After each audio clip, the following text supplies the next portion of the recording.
वेदा और आर्यन उन दोनों पैरानॉर्मल एक्सपर्ट के साथ और उस अफ्रीकन फैमिली के साथ उस घर में जाते हैं जहाँ पर वो माँ और बेटी की आत्मा कैद थी। अफ्रीकन फैमिली में जिसमें एक आदमी स्मिथ, उसकी वाइफ टीना और बेटा मार्को था।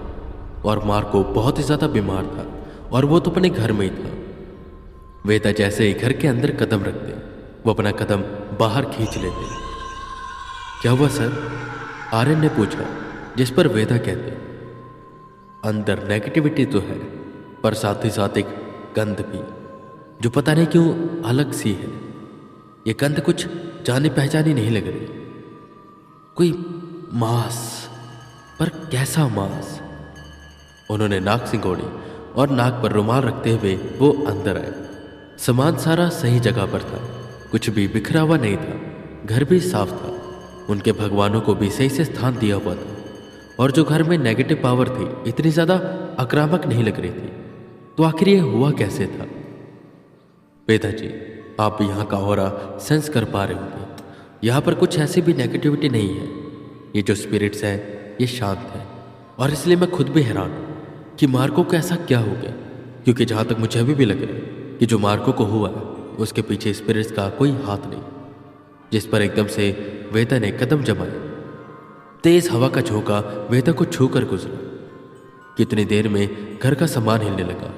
सैमुअल यहाँ वहाँ देखते हुए कहता है, वेदा जी वो आ रही है, उसकी माँ। वो आपसे कुछ बात करना चाहती है पर शायद आप उस स्पिरिट की भाषा को समझ नहीं पाएंगे।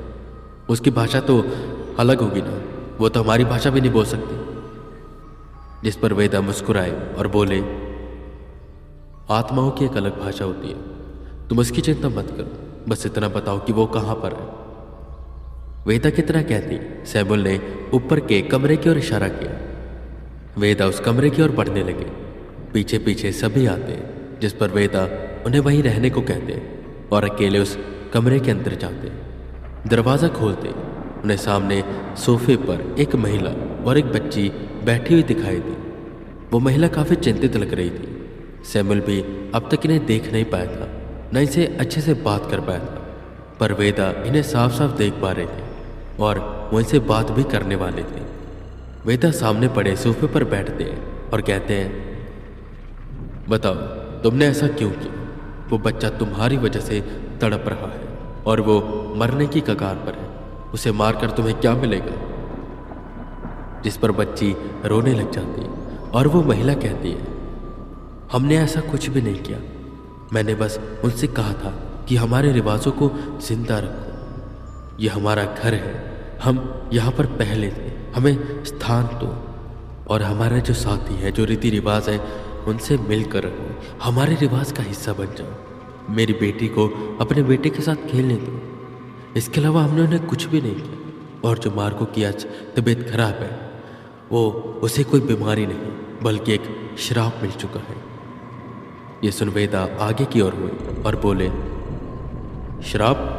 कैसा श्राप? जिस पर वो महिला बताती है, हमारे वहाँ ऐसा होता है कि एक श्राप जो महिलाओं और बच्चों के अंदर केवल देखा जाता है, वो हमें अंदर ही अंदर से खा लेता है। और इस घर में तो श्राप आना ही था, क्योंकि उन सरकारी कर्मचारियों ने हमारे साथ दुष्कर्म किया और हमें मारा और फेंक दिया। हमारी आत्मा को ऐसे मुक्ति नहीं मिलती। उसके लिए 3 दिन का रिवाज होता है और उसके बाद ही हमें मुक्ति मिलती है। पर देखो, हम तड़प रहे हैं। ये सारी बातें सुनकर वेदा समझने की कोशिश करते हैं कि यहाँ पर हो क्या रहा है। बातों में कहीं ना कहीं थोड़ी उलझन सी थी। वेदा माथे पर हाथ टिकाते और कहते हैं, तो तुम्हारे कहने का मतलब है जो मार्को के साथ हो रहा है उसमें तुम्हारा कोई भी योगदान नहीं है, तुमने कुछ भी नहीं किया। उन दोनों आत्माओं ने नाम में सिर हिलाया। जैसा कि मैं देख पा रहा हूं, तुम दोनों को मुक्ति चाहिए। कहो तो मैं तुम्हें मुक्ति दिलवा सकता हूं। जिस पर वो महिला कहती है, हमें मुक्ति बस हमारे रिवाजों से मिलेगी। तुम नहीं दे सकते हमें मुक्ति, तुम गैर धर्म के हो और तुम्हारी मुक्ति दिलाने का तरीका अलग है। इसलिए चले जाओ, हमें मुक्ति नहीं चाहिए। वेदा ने ज्यादा वहां बहस नहीं की, क्योंकि वो जानते थे सत्य क्या है। ये जो महिला है वो अपने समाज से इतनी ज़्यादा जुड़ी हुई है कि वो अपने ही रिवाजों को मानती है और शायद इन्हीं रिवाजों की वजह से इन्हें मारा गया।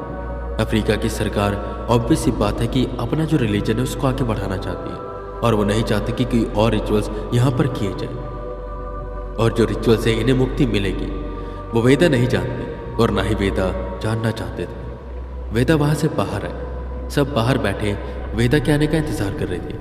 वेदा ने कुर्सी पर बैठते हुए कहा, उन माँ बेटी की आत्मा का कोई भी कसूर नहीं है।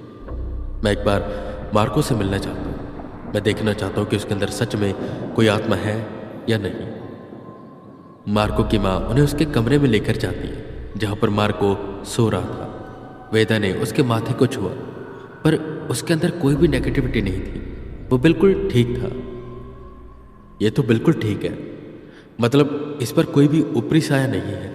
और उन माँ बेटी की आत्मा का भी यही कहना था कि उन्होंने कुछ भी नहीं किया। तो आखिर इसे हुआ क्या है? इतना बोल वेदा उठी और माथा खुजाने लगी। तब उनके दिमाग में एक बात ठनकी। आर्यन को साइड में बुलाया और कहा, आर्यन, मैंने बहुत पहले एक बुक पढ़ी थी। उसमें एक बीमारी के बारे में बताया गया था जो इन ट्राइब वालों को होता है, और उसमें भी खास करके एक ट्राइब। जब मैंने उन माँ बेटी की आत्मा से बात की तब भी वो कुछ ऐसी बात कर रहे थे श्राप के बारे में जो बस महिलाओं और बच्चों को होता है।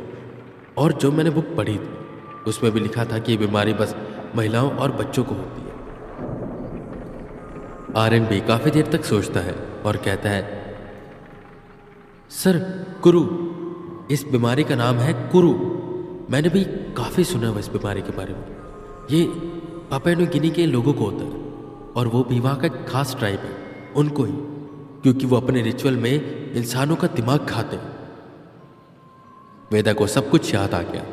उन्होंने कहा, हाँ, कुरु, यही नाम था उस बीमारी का। ये जो वहाँ की ट्राइब थी पापुआ न्यू गिनी की, ये उनको ही होता था, और उसमें भी औरतों और बच्चों को। उसमें भी ये जो 3 दिन का रिचुअल करते हैं जिसमें ये फ्यूनरल सेरेमनी होती है, उसमें जो इंसान मरता है ये उसको काट काट कर उसको खा जाते हैं, और उसका दिमाग खास करके महिलाएं खाती हैं और बीच बीच में बच्चे भी खा लेते हैं। और ये जो बीमारी होती है ये इंसानी दिमाग के खाने की वजह से होती है। उस दिमाग में छेद हो जाते हैं और वो आदमी पागल हो जाता है और मर जाता है। आर्यन, इस बीमारी का कोई इलाज मिला है या नहीं अब तक? जिस पर आर्यन काफी देर सोचता है। वो सैमुअल के पास गया। उसने उन्हें सारी बात बताई। सैमुअल फिर मार्को के परिवार के पास जाता है और मार्को के परिवार से ये सारी बातें करता है, और तब जाकर पत्ते खुलते हैं। दरअसल जब इन माँ बेटी की आत्मा ने कहा कि वो उनके रिचुअल को फॉलो करें, उन्हें स्थान दें, तो उन्होंने ये भी बताया कि आसपास कई घर ऐसे हैं जहाँ पर उनके ट्राइब के ही लोग रहते हैं जो अभी तक बचे हुए हैं। ये जो रिचुअल्स वो करते हैं वो छुप छुप कर करते हैं ताकि अफ्रीकन सरकार को ये पता न चले। और वो माँ बेटी की आत्मा चाहती थी कि वो उन्हें लेकर उस स्थान पर जाए जहाँ पर ये रिचुअल होते हैं और उनका एक हिस्सा बने, उनके साथ खाना खाए। इसी बीच वो मार्को को लेकर उस रिचुअल का हिस्सा बनते हैं और वहाँ पर जाकर उन्होंने उनके फ्यूनरल सेरेमनी को अटेंड किया, और वहाँ पर उन ट्राइब वालों ने उन्हें कुछ खाने को दिया जिसे मार्को ने तो खा लिया, पर उसके मम्मी पापा नहीं खाते, और वो ये भी नहीं चाहते थे कि मार्को खाए, पर क्योंकि उस बेटी की आत्मा ने मार्को से कहा कि वो खाए, और शायद जो मार्को ने खाया वो कुछ और नहीं, वो उस मरे इंसान का दिमाग था, और इसी वजह से मार्को के साथ ये सब हो रहा था। दुखद बात ये थी, मार्को अब तक उस स्टेज पर आ चुका था जहाँ कुरु का इलाज नहीं हो सकता, क्योंकि उसके दिमाग में अब तक कई छेद हो चुके होंगे। पर फिर भी उसके घर वाले हार नहीं मानते और उसे बड़े से हॉस्पिटल में लेकर जाते हैं। वहाँ पर उसकी बीमारी के बारे में बताते हैं और इलाज शुरू होता है। वेदा और आर्यन वापस से इंडिया आ गए, पर इंडिया आते ही उन्हें यह खबर मिली कि मार्को मर चुका है। और वेदा सोचने लगे कि बहुत बार इंसान ये सोचता है कि अगर उसकी बीमारी ठीक नहीं हो पा रही तो उसके ऊपर किसी ऊपरी साया का हाथ है या तो कोई भूत प्रेत है, पर हमेशा ऐसा नहीं होता। कई बार ऐसे केसेस वेदा के सामने आए हैं जहाँ पर वो जो शख्स था उस पर भूत प्रेत का साया नहीं था, बल्कि वो बस बीमार था, पर क्योंकि उसको वहम था कि उस पर भूत प्रेत का साया है रिश्तेदारों ने उस पर काला जादू करवा दिया, तो वो ठीक ही नहीं हो पा रहा था और ना ही डॉक्टरों को अच्छे से दिखा रहा था। खैर, इंसान की सोच है, वो जिस तरफ सोचे वही सही। वेदा उसकी आत्मा की शांति के लिए प्रार्थना करते और निकल जाते हैं बनारस की, और आर्यन चला जाता है दिल्ली।